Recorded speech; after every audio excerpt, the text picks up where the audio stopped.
Hi guys, quick question lang. Naranasan mo na ba yung parang gumuho ang mundo mo? Yung tanong mo sa sarili mo na bakit ganito, bakit parang walang sense, o kaya nasaan kaya si God sa lahat ng to? Naranasan ko din yan. And also, napaisip din ako ng malalim na kagaya mo. Pero may natutunan ako na nagpabago ng pananaw ko. Gusto ko rin yun ibahagi sa'yo ngayon. Alam mo yung feeling na ang bigat ng pinagdadaanan mo tapos iniisip mong walang nakakakita sa'yo, yung parang walang silbi lahat ng nangyayaring to. Pero paano kung hindi aksidente ang lahat? Paano kung may mas malaking kwento na nangyayari at bahagi ka nun? What if may dahilan pala sa lahat ng to at hindi mo aksidenteng naririnig to ngayon? Well, here's the truth. Our suffering is part of something bigger than us. Ephesians chapter 3 verse 10 it says, "Through the church, the manifold wisdom of God should be made known to the rulers and authorities in the heavenly realms." Now, maybe you are new to all this. Maybe you're just starting to explore faith, or you're not even sure what to believe yet. That's okay. You're welcome here. And maybe, just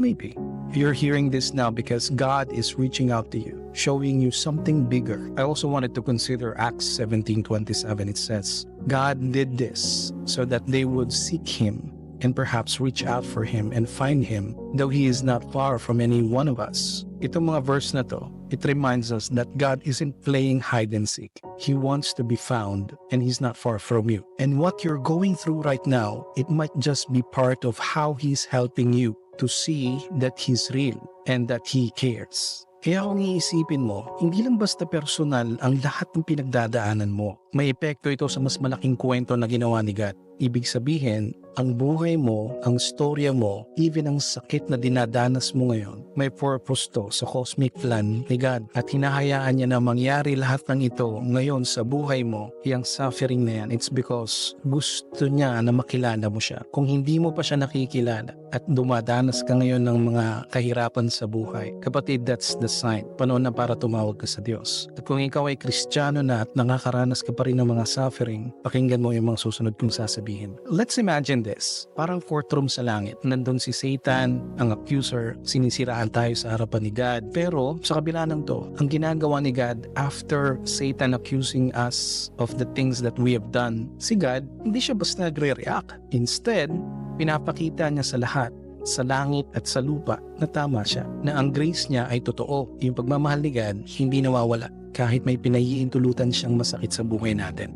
Hindi ibig sabihin na pinabayaan ka na niya. Minsan, kailangan lang talaga nating pagdaanan ng proseso. Parang doktor na kailangang operahan ng pasyente para gumaling. Sakit man, pero ginagawa yun dahil may mas mahalagang purpose. Ganon din si God. Hindi lahat ng pinapahintulutan niya ay madali. Kaminado tayo dyan. Pero bawat isa sa mga yon ay may dahilan siya. Minsan hindi agad klaro, pero habang tumatagal nakikita natin to na may ginagawa pala siya. Hindi siya random magdesisyon. Lahat ng hinahayaan niya sa buhay natin may dahilan. May gusto siyang ituro o ipaalala. Minsan, para mas maging patient tayo. Minsan, para matuto tayong magtiwala. At minsan, para tanggalin yung mga bagay na hindi nakakatulong sa atin. May binabago din siya sa puso natin. Yung ugali natin, yung pananampalataya natin, kung paano natin siya pinaniniwalaan. At minsan, pati yung way ng pagtingin natin sa buhay.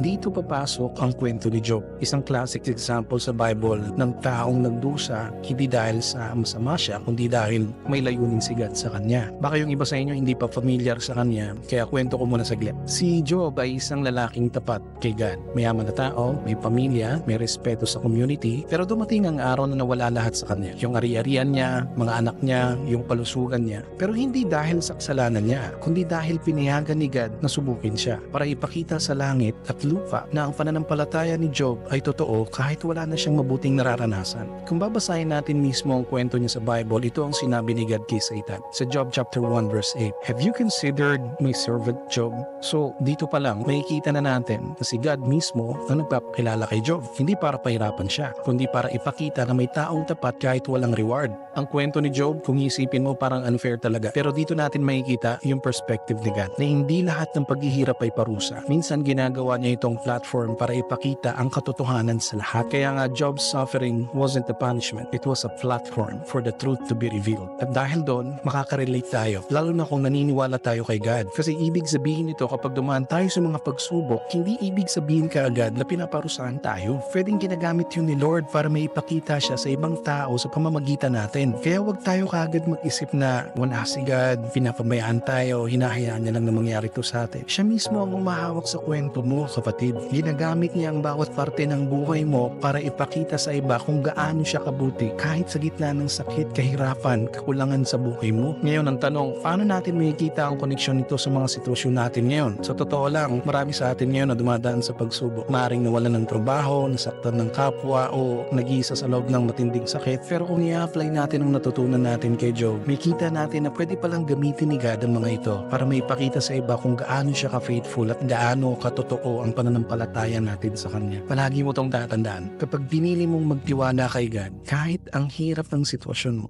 may impact yan, kapatid. Hindi lang yung mga taong nasa paligid mo ang makakakita niyan, kundi pati sa spiritual world. Makikita nila na totoo yung pananampalataya mo, hindi lang dahil maayos o maganang buhay mo ngayon, kundi dahil pinili mong kumapit sa Diyos sa kabila ng kahirapan na pinagdadaanan mo. At sa ganong klaseng pagtitiwala mo, kahit nahihirapan ka na, nagiging malinaw sa iba na totoo ang Diyos na sinasamba mo. Hindi lang sa sinasabi mo, kundi sa mismong kilos mo, sa ugali mo, sa tibay mo, sa lakas ng loob mo. Kahit may pinagdadaanan ka, ipinapakita mo na buhay si God sa buhay mo. Hindi lang dahil sa mga blessing na natatanggap mo minsan o madalas, kundi dahil totoo ang relasyon mo sa Kanya. So for example, nawalan ka ng trabaho, natural lang na magtanong ka, Lord, bakit mo hinayaan to? Pero habang patuloy kang nagtitiwala sa Kanya, kahit mahirap, may mga taong makakakita nun eh. Nakikita nila kung paano ka kumakapit kay God, kahit hindi mo pa alam kung anong susunod na mangyayari, hindi ka nagnanakaw, hindi mo nilalamangan yung mga ibang tao. Dahil doon, nagiging inspirasyon ka. Yung buhay mo kahit may pinagdadaanan ngayon, sumisigaw yan at nagsasabi na may Diyos akong pinagkakatiwalaan at hindi niya ako iniiwan. Another example, kapatid, isipin mo to, nawalan ka ng mahal sa buhay, pero sa kabila ng sakit ng yun, sa kabila ng kalungkutan, pinili mong magpatawad o patawarin yung sarili mo, tanggapin yung katotohanan, nagtiwala ka sa Diyos, natuto kang umasa, natuto kang kumapit sa Panginoon. Hindi mo alam may mga nakakakita sa iyo. Dahil doon, lumapit sila kay God.